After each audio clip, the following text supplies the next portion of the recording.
जय हनुमान, जय गुरुदेव भगवान, जय बाबा वैद्यनाथ, जय माँ जगदम्बे, हर हर गंगे माँ गंगे, श्री सीताराम।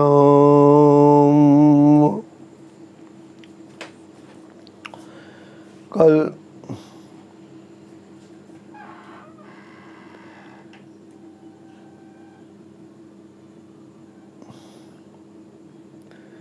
मैंने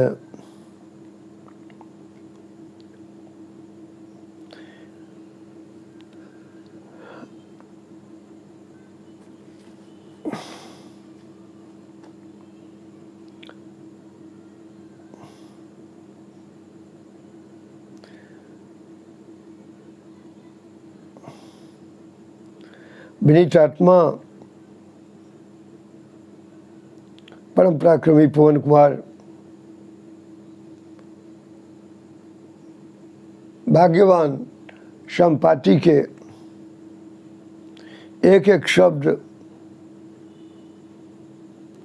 बड़े ध्यान से सुन रहे थे।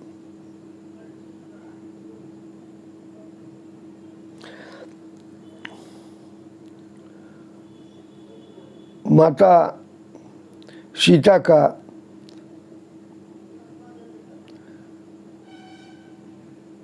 सुस्पष्ट पता विदित हो जाने पर श्री रामदूत हनुमान जी के प्रसन्नता की सीमा न रही। उनके रोम रोम पुलकित हो गए थे।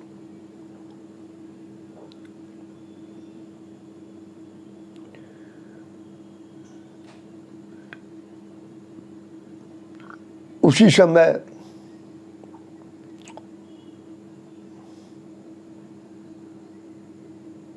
गिरिध संपाति के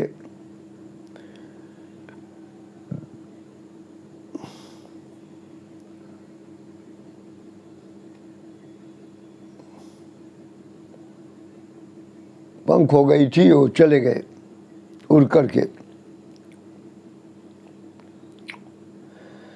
गिरिधराज संपाति के द्वारा श्री जनक द्वारी का पता पाकर बानर भालुओं का विशाल समुदाय हर्षातिरेक से उछलने कूदने लगा।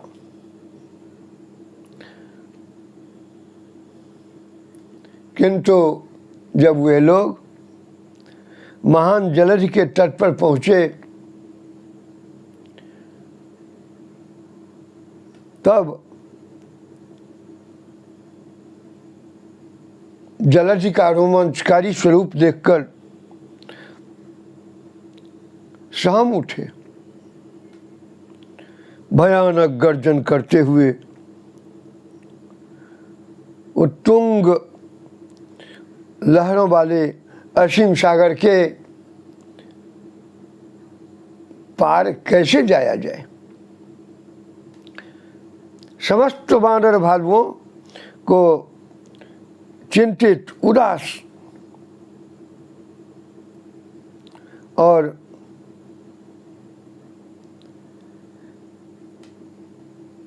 विखार में पड़ा देख युवराज अंगद ने उन्हें अनेक युक्तियों से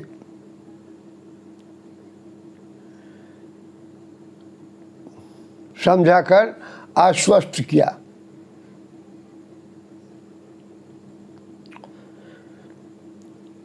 सच तो यह है, महासागर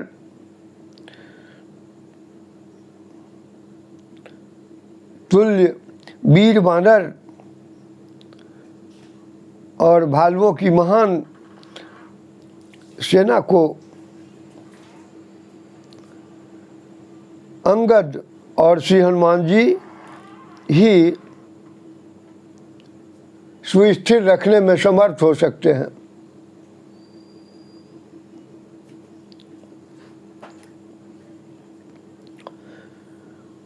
बाली कुमार अंगद ने समस्त वीर वानर भालुओं से कहा, बंधुओं, आप सब अन्यतम वीर हैं और आप लोगों से कभी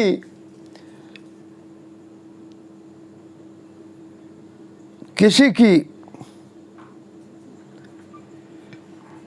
गति कहीं नहीं रुकती, लेकिन आप में से ऐसे कौन महान वीर हैं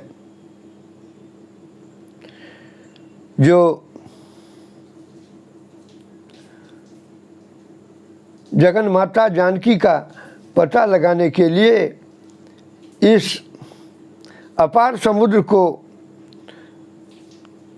लांघ कर पहुंच जाएंगे।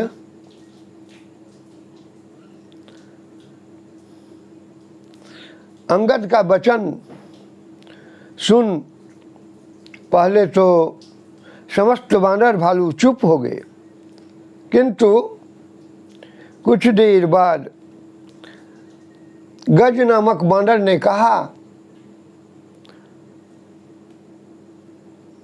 मैं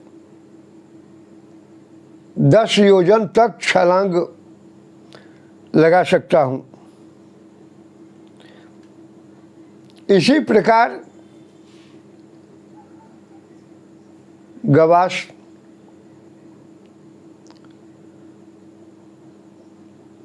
बीस योजन तक की बात कही, सरभ ने 30 योजन की बात कही,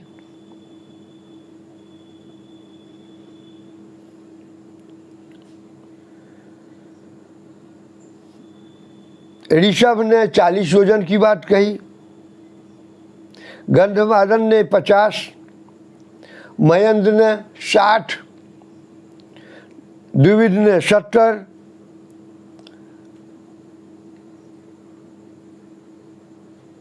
सुखेन ने 80,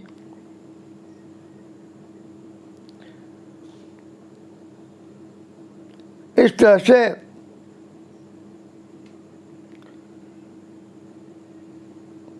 बानरों ने अपने अपने छलांग लगाने की बात कही। वयोवृद्ध ऋक्षराज जाम्बान ने कहा, पहले यौवन काल में मैं भी बहुत लंबी छलांग मारता था,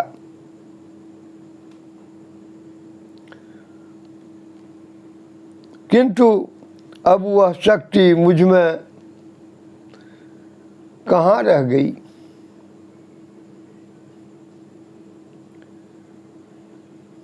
तथापि वानरराज सुग्रीव और कौशल्या किशोर के कार्य की उपेक्षा संभव नहीं। इस वृद्धावस्था में केवल 90 योजन तक दूर छलांग मार सकता हूँ। पूर्व काल में जब भगवान त्रिविक्रम ने अवतार लिया था, तब मैंने उन प्रभु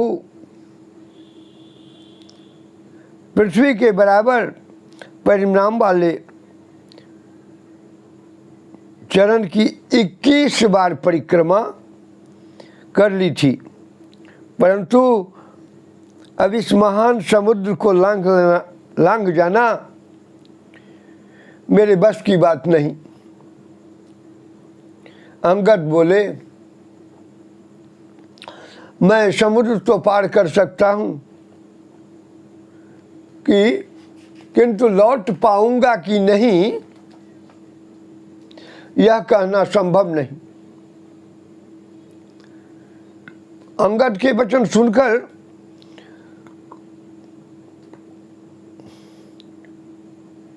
वाक्य कोविद वृद्ध जाम्बन ने कहा, अंगद, यदि तुम इस कार्य के करने में पूर्ण समर्थ हो, किंतु तुम हम सब के नायक तो हो, अतः तुम्हें भेजना हमारे लिए उचित नहीं है।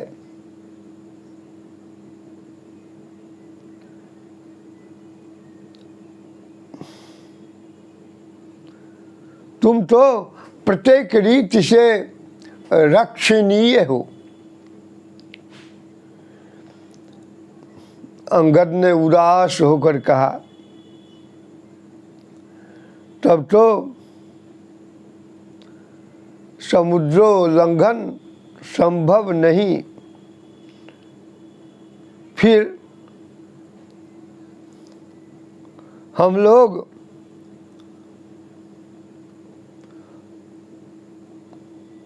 प्रयोपवेशन का संकल्प लेकर बैठ जाए। प्रयोपवेशन अर्थात अन्न जल त्याग करके बैठ जाए।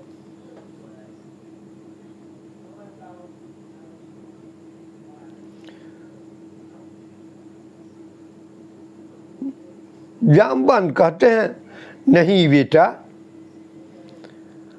भगवान श्री राम जी का कार्य अवश्य होगा।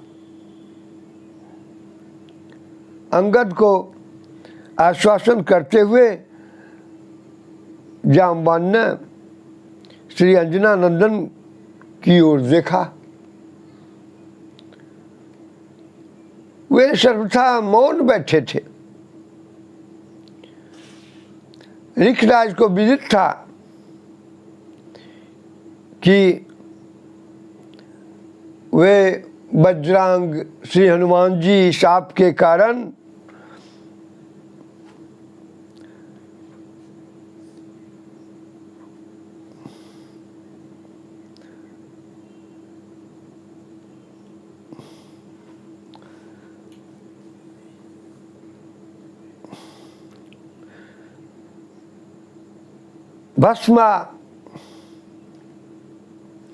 भस्माच्छादित अग्नि तुल्य शांत हैं।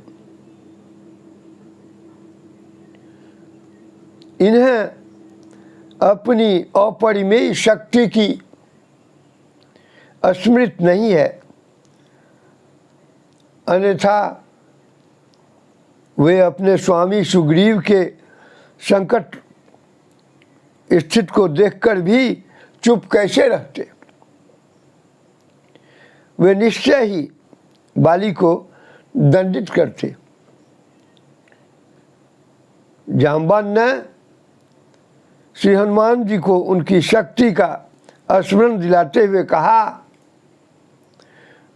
भगवान श्री राम जी के अनन्य भक्त वज्रांग हनुमान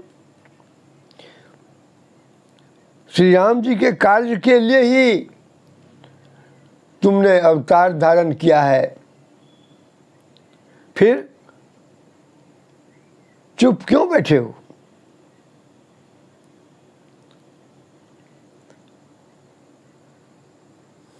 महावीर, तुम पवन के पुत्र हो।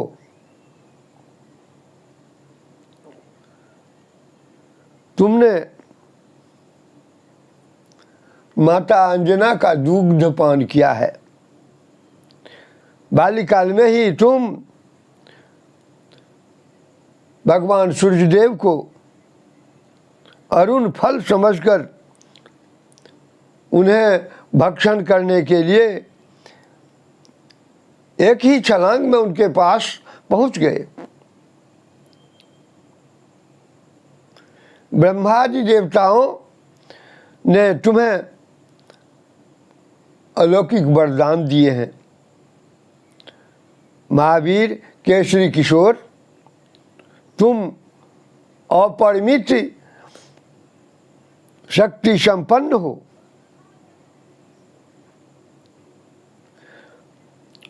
तुम्हारी गति अव्याहत है। यह जलधि तो विशाल है, परंतु तुम्हारे लिए यह नगण्य है।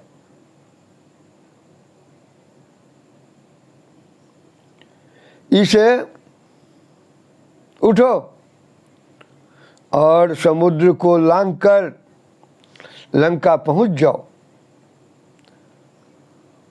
वहां माता सीता के दर्शन कर लो और लौट आओ।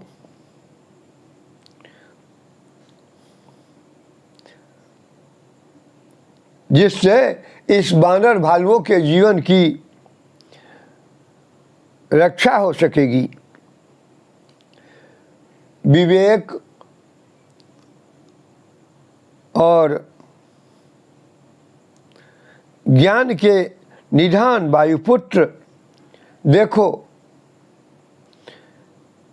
ये चिंतित और उदास असंख्य वानर भालू तुम्हारी ओर देख रहे हैं।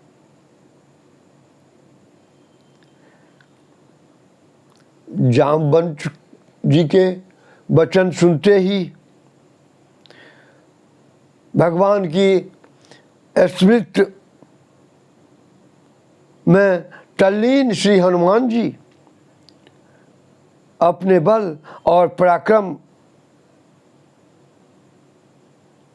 को याद किए। तत्क्षण उनका शरीर पर्वताकार हो गया।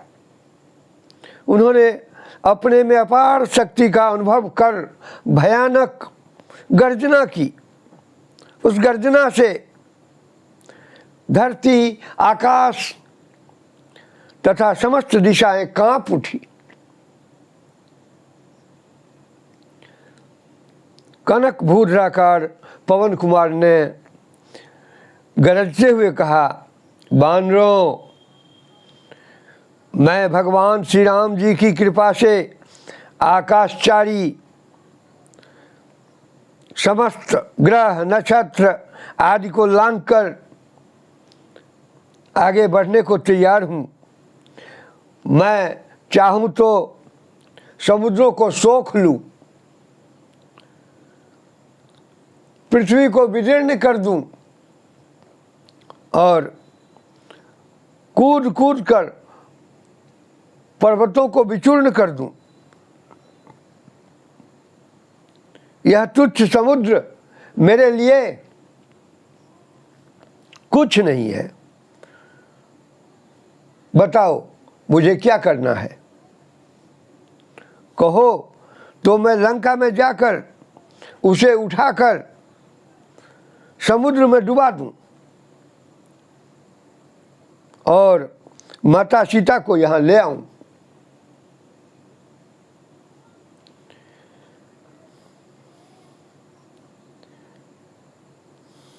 या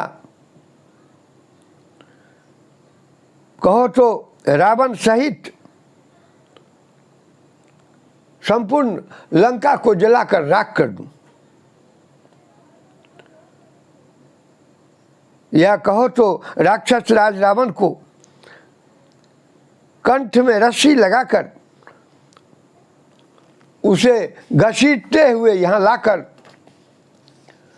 भगवान श्री राम जी के चरणों में पटक दूं। या केवल जगन माता जानकी जी को देखकर लौट आऊं। परम शक्तिशाली पवन कुमार ने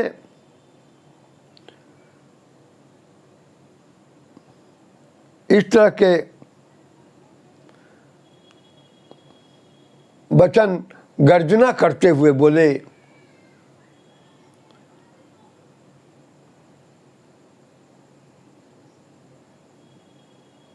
चूंकि हनुमान जी में जो अपार शक्ति थी वो उनको स्मरण हो गया। आजकल भी हम लोग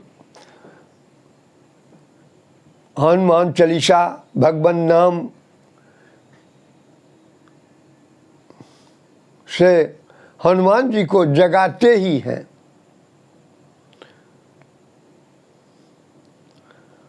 और हनुमान जी जग गए तो समझिए हम लोगों का बेड़ा पार हो गया।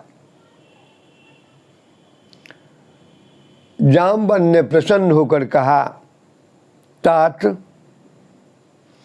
तुम सर्वसमर्थ हो, किंतु तुम भगवान के दूत हो।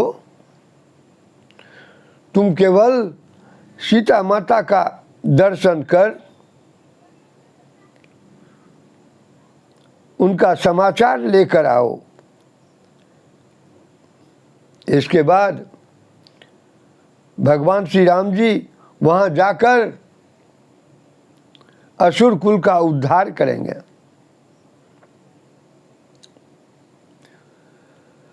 इसी तरह के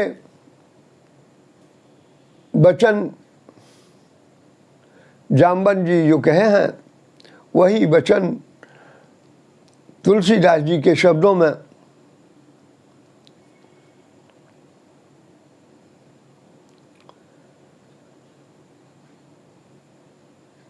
देखिए।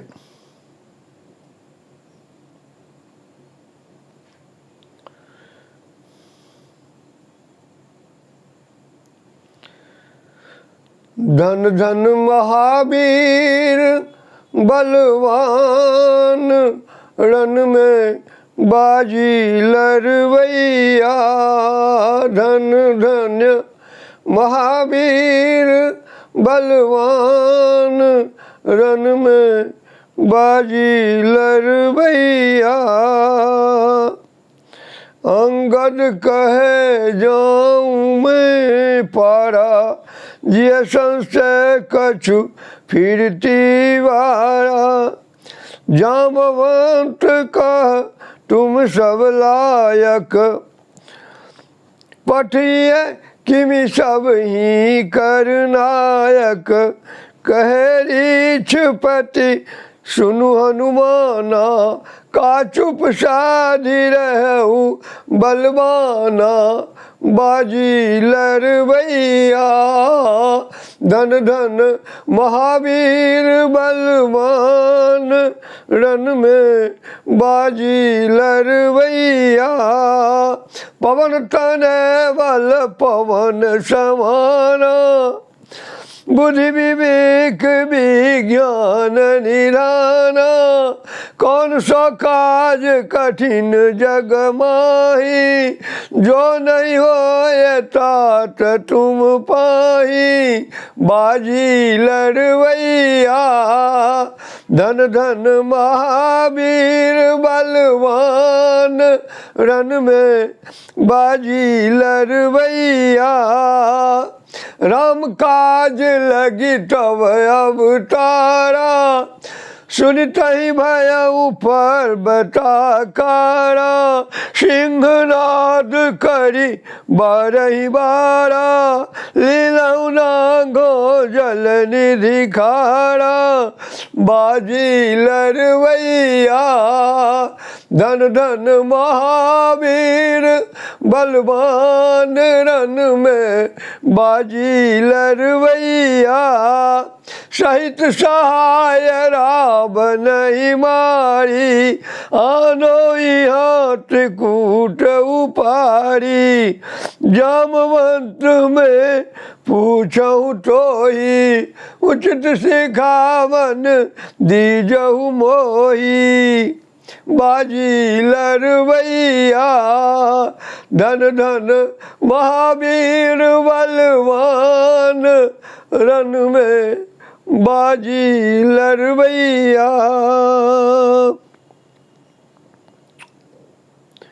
तब जामवन जी कहा, इतना करहूँ तात तुम जाई, सीतहि देखी कहूँ सुधि आई।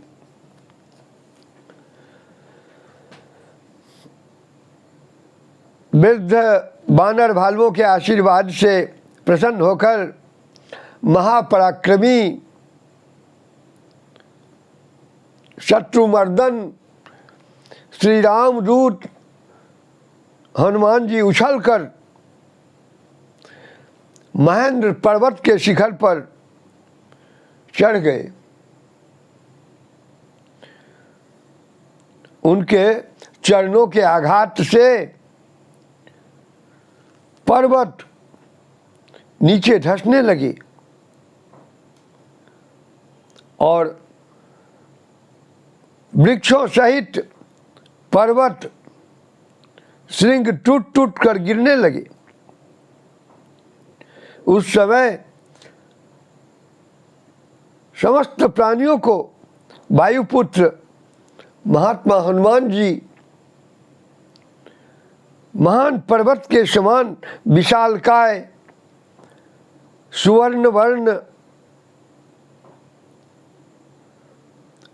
बाल सूर्य के समान मनोहर मुख वाले और महान सर्पराज के समान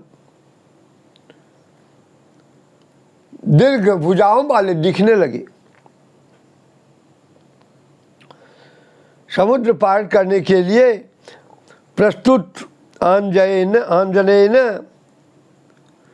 पूर्वाभिमुख होकर अपने पिता वायुदेव को प्रणाम किया। फिर उन्होंने भगवान श्री राम जी का स्मरण कर वानर भालवों से कहा, वानरगण, मैं परम प्रभु श्री राम जी की कृपा से उनके अभेद्य बाण की गति से लंका जाकर जगत जननी के दर्शन कर पुनः लौट आऊँगा। प्राणांत काल में प्रभु का नाम स्मरण कर मनुष्य संसार सागर से पार हो जाता है। फिर मैं तो उनका दूत हूँ। उनकी अंगुली की दिव्य अंगूठी मेरे पास है और मेरे हृदय में उनकी मूर्ति तथा वाणी में उनका नाम विराजित है। फिर मैं इस तुच्छ समुद्र को लांघकर कृत्य क्यों नहीं हो जाऊं? इससे कौन बड़ी बात है?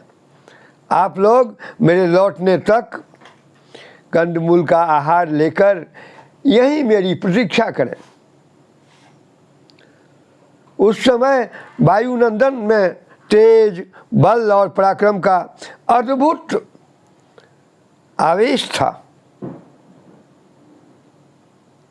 देवगण जय जयकार और ऋषि शांति पाठ करने लगे। श्री आंजनेय दक्षिण की ओर अपनी दोनों भुजाएं फैलाया और बड़े वेग से आकाश में ऊपर की ओर उछलकर गरुड़ की भांति तीव्रता से उड़े। उनके वेग से आकृष्ट होकर कितने ही वृक्ष उखड़कर अपनी डालियों समेत उड़ चले। पुष्पित वृक्षों के पुष्प उनके ऊपर गिरे जैसे वे वायुपुत्र की पूजा कर रहे हों। पवन पुत्र श्री हनुमान जी को पवन की गति से श्री राम जी के कार्य के लिए जाते देखकर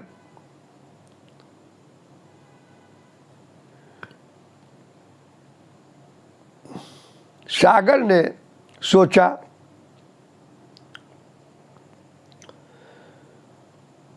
इक्ष्वाकु वंशीय महाराज सगर के पुत्रों ने मुझे बढ़ाया था और अब है वज्रांग श्री हनुमान इक्ष्वाक कुलोत्पन्न श्री राम जी के कार्य से लंका जा रहे हैं। अतः इन्हें मार्ग में विश्राम देने का प्रयत्न करना चाहिए। समुद्र ने मैनाक पर्वत से कहा, शैलप्रवर, देखो ये कपि केसरी पुत्र हनुमान इक्ष्वाक वंशीय श्री राम जी की सहायता के लिए तीव्र वेग से लंका जा रहे हैं। इस पावन वंश के लोग मेरे पूजनीय हैं और तुम्हारे लिए तो परम पूजनीय है। अतएव तुम श्री हनुमान जी की सहायता करो। तुम तुरंत जल से ऊपर उठ जाओ, जिससे ये कुछ दूर तुम्हारे शिखर पर विश्राम कर सके।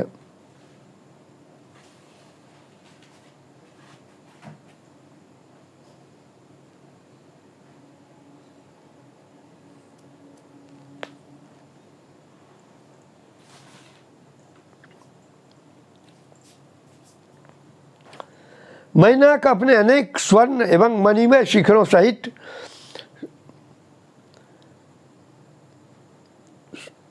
समुद्र से अत्यधिक ऊपर उठ गया और एक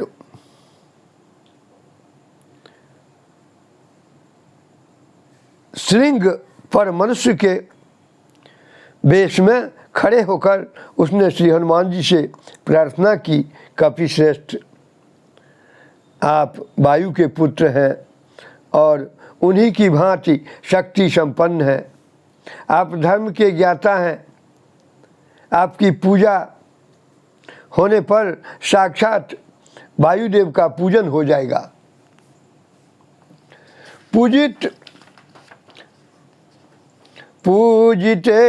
त्वयि धर्मज्ञं पूजं प्राप्नोति मारुतः।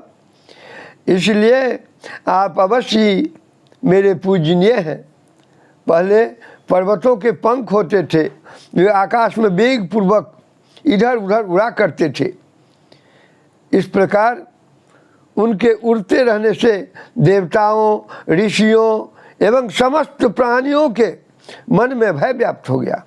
इस कारण सहस्राक्ष ने लाखों पर्वतों के पंख काट डाले। वज्र लिए इंद्र क्रुद्ध होकर मेरी ओर चले, किंतु आपके पिता महात्मा वायुदेव ने मुझे इस समुद्र में गिराकर मेरी रक्षा की। मैनाक अत्यंत आदर एवं प्रीतिपूर्वक हनुमान जी से निवेदन किया, वायुनंदन, आपके साथ मेरा यह पवित्र संबंध है और आप मेरे माननीय हैं। दूसरे, समुद्र ने भी आपको विश्राम देने के लिए मुझे आज्ञा प्रदान की है। आप मेरे यहाँ विविध प्रकार के मधुर फल ग्रहण करें, कुछ देर विश्राम कर लें, उसके बाद अपने कार्य के लिए चले जाएं। मैनाक के वचन सुनकर श्री आंजनेय ने अत्यंत प्रेम पूर्वक उत्तर दिया, मैनाक, आपसे मिलकर मुझे बड़ी प्रसन्नता हुई। मेरा आतिथ्य हो गया। मुझे अपने प्रभु के कार्य की शीघ्रता है, अतएव मेरे लिए विश्राम करना संभव नहीं। श्री केसरी किशोर ने हंसते हुए मैनाक का स्पर्श किया और तीव्रता से आगे बढ़ गए। उस समय शैल प्रवर, मैनाक और जलधि दोनों ने उनकी ओर अत्यंत आदर और प्रीतिपूर्वक देखकर उन्हें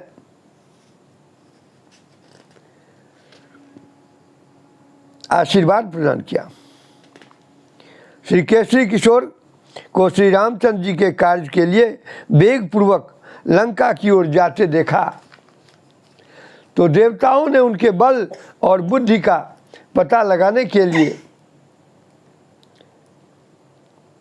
नागमाता सुरसा को भेजा। देवताओं के आदेशानुसार सुरसा ने अत्यंत विकट, बेडौल और भयानक रूप धारण किया। उसके नेत्र पीले और दाढ़ें विकराल थी।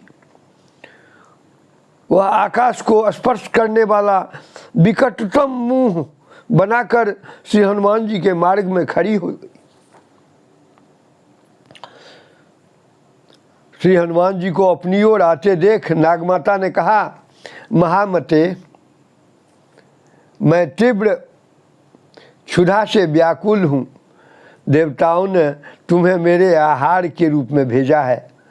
तुम मेरे मुख में आ जाओ, मैं अपनी क्षुधा शांत कर लूँ। श्री अंजनानंद ने उत्तर दिया, माता सुरसा, मेरा प्रणाम स्वीकार करो। मैं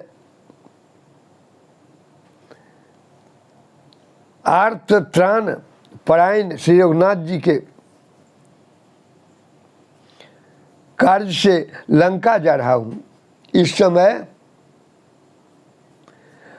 माता सीता का पता लगाने के लिए तुम मुझे जाने दो।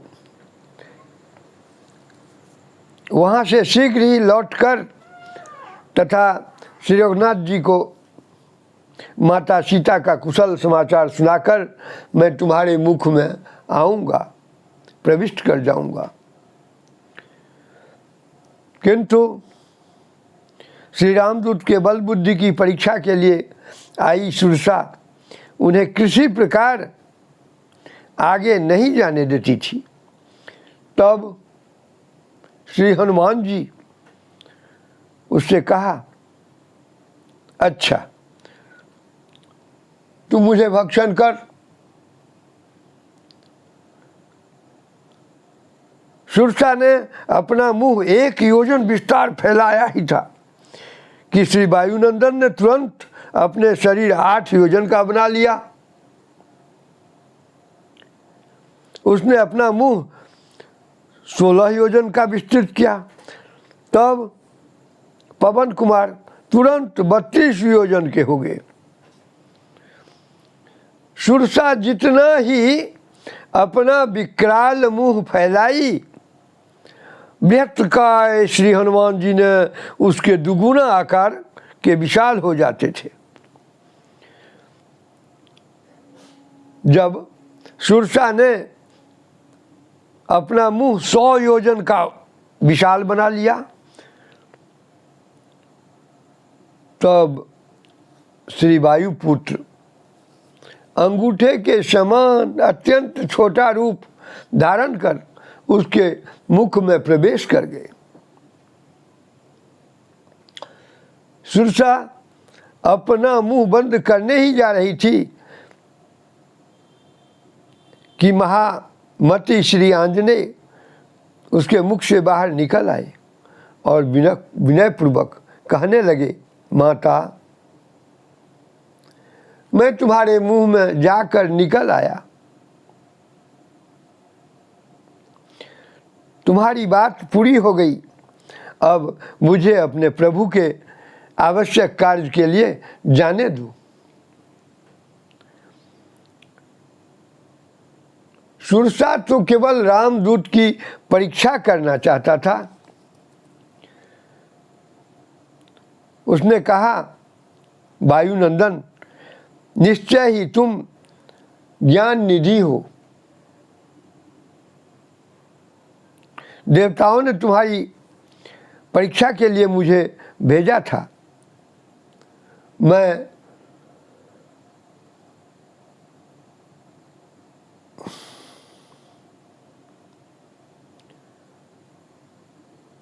तुम्हारे बात बुद्धि का रहस्य समझ गई। अब तुम जाकर श्री राघवेंद्र का कार्य करो, सफलता तुम्हें निश्चय वरण करेगी। मैं तुम्हें हृदय से आशीष देती हूँ। सुरसा देवलोक के लिए चली और उग्र वेग श्री मारुतात्मज गरुड़ के गति आगे बढ़े। मैनाक वंदित बानर शिरोमणि श्री रामदूत पवन वेग से उड़ते हुए जा रहे थे। मार्ग में सिंहिका राक्षसी मिली जो समुद्र में थी। वह आकाश में उड़कर जाने वाले प्राणियों को उनके प्रति बिंब के द्वारा खींचकर मार डालती थी। उस छायाग्राहिनी सिंहिका समुद्र से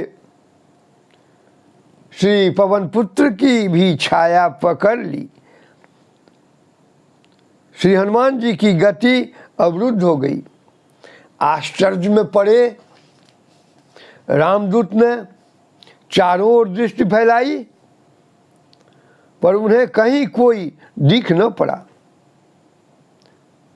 जब उन्होंने नीचे दृष्टि डाली तो जल के ऊपर स्थूल शक्तिशाली शरीर वाली विकराल राक्षसी दिख पड़ी।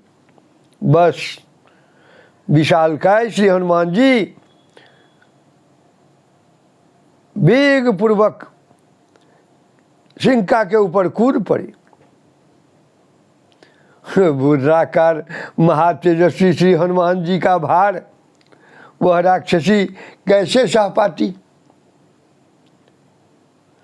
पिस कर चूर्ण चूर्ण हो गई। श्री हनुमान जी यह भयानक कार्य देखकर खेचर प्राणियों ने उनका स्तुति करते हुए कहा, कपिवर, इस विशालकाय प्राणी को मार डालने का अद्भुत कर्म कर लेने पर अब आप निरापद आगे जा सकते हैं।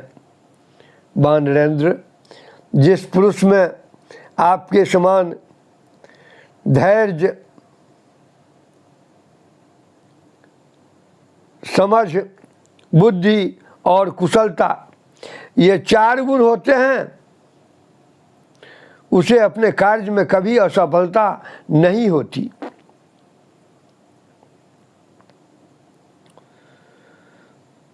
आकाश में विचरण करने वाले प्राणियों के वचन सुनते हुए श्री पवनपुत्र दक्षिण की दिशा में अत्यंत वेग पूर्वक जा रहे थे। कुछ ही देर में वे निर्विघ्न लंका के उस समुद्र तट पर पहुँचे जहाँ पर विविध प्रकार के सुगंधित पुष्पों और फूलों से लदे वृक्षों के सुंदर बगीचे थे। वे भौरों की गुंजार एवं अनेक प्रकार के सुंदर पक्षियों के कलरव से निनादित थे। वहाँ मृग शावक क्रीड़ा करते हुए प्रसन्नतापूर्वक इधर उधर दौड़ रहे थे। शीतल बयारें बह रही थी। बड़ा ही मनोरम दृश्य था। वहाँ से त्रिकुट पर्वत के शिखर पर बसी हुई चतुर्दिक परकोटों एवं खाइयों से घिरी रावण की लंका पूरी स्पष्ट दिख रही थी। आंजनेय ने एक बार चारों ओर देखा, फिर वे लंका में प्रविष्ट होने के लिए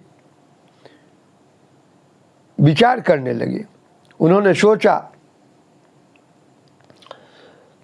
दुर्धर्ष दशानन से युद्ध अनिवार्य है, अतएव यहाँ अपरिमित बानर भालुओं की सेना के साथ प्रभु के ठहरने की व्यवस्था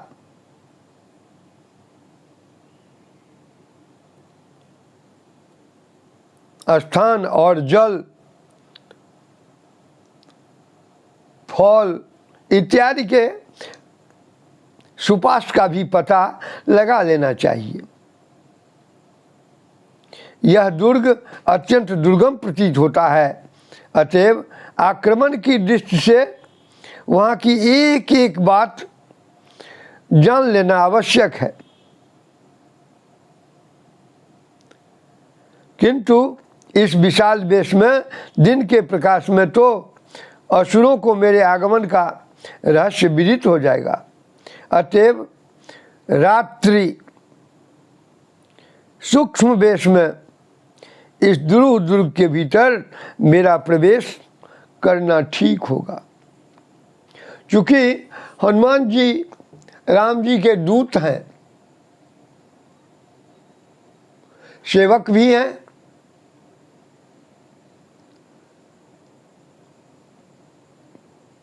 तो जितनी भी कार्य उनकी होगी योजनाबद्ध तरीकों से होगी, क्योंकि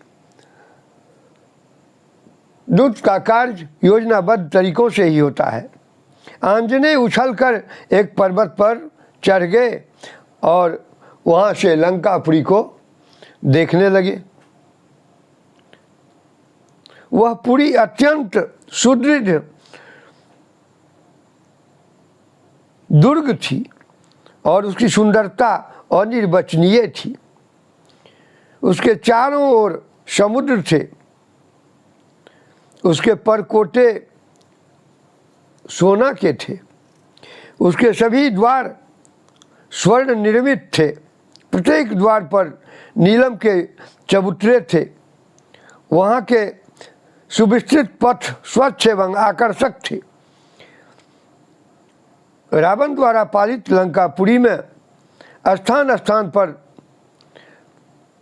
सुरम्य वन एवं निर्मल जलपूरित जलाशय विद्यमान थे। उसके निर्माण में जैसे विश्वकर्मा ने अपनी समस्त कला लगा दी थी। लंका में सर्वत्र सशस्त्र विशाल सैनिकों की कठोर सुरक्षा व्यवस्था थी। श्री विदेह नंदिनी को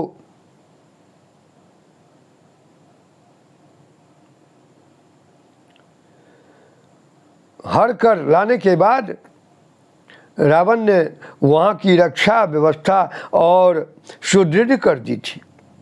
उसके चारों ओर विशाल धनुष बाण धारण किए अनेक भयानक राक्षस सजग होकर अहरनिश घूरते रहते थे। राक्षस राज रावण की पूरी लंका का यह दृश्य देखते हुए महावीर हनुमान सायंकाल की प्रतीक्षा कर रहे थे। धीरे धीरे सूर्यास्त हुआ। श्री पवन नंदन ने अनिमा सिद्धि के द्वारा अत्यंत छोटा रूप धारण कर मन ही मन श्री रघुनाथ जी के चरणों में प्रणाम किया और उनकी पावनतम मूर्ति को हृदय में धारण करके लंका में प्रविष्ट हुए। श्री हनुमान जी अत्यंत लघु रूप धारण करने पर भी लंका की अधिष्ठात्री देवी लंकिनी ने उन्हें देख लिया। उसने उन्हें डांटते हुए कहा, अरे तू कौन है जो चोर की तरह इस नगरी में प्रवेश कर रहा है?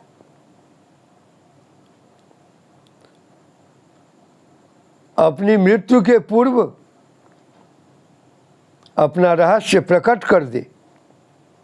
कपि श्रेष्ठ श्री हनुमान जी ने सोचा, पहले ही इससे विवाद करना उचित नहीं।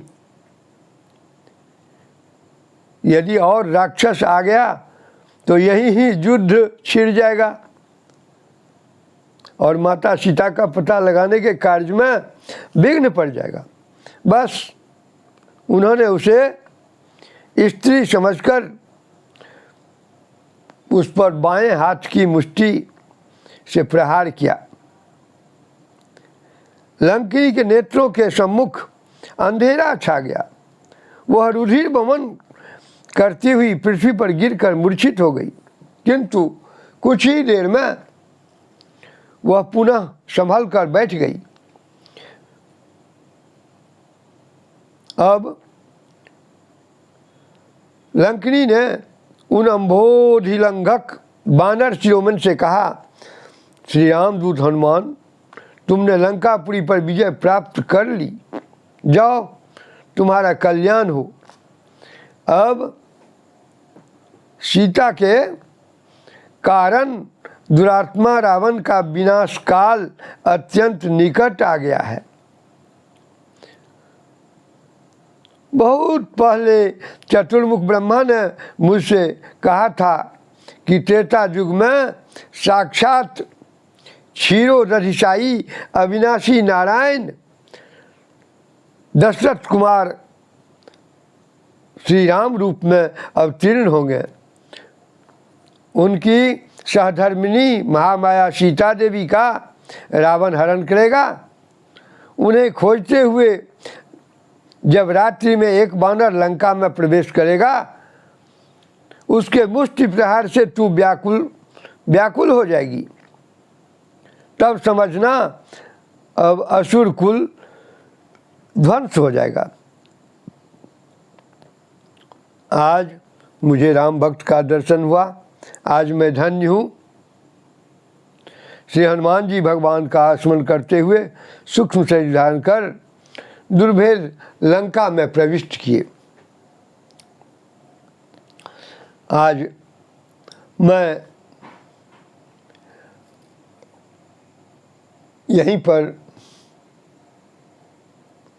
भगवान का नाम लेते हुए अपनी वाणी को विराम दूंगा।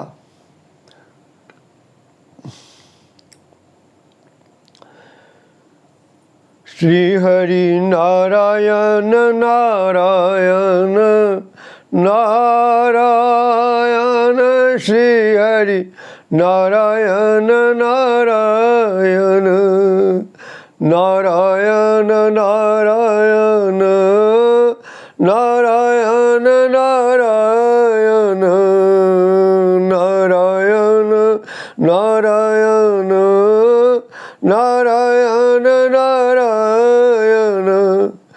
नारायण नारायण नारायण, श्री हरि नारायण नारायण नारायण, श्री हरि नारायण नारायण नारायण, श्री हरि नारायण नारायण नारायण नारायण नारायण नारायण नारायण नारायण नारायण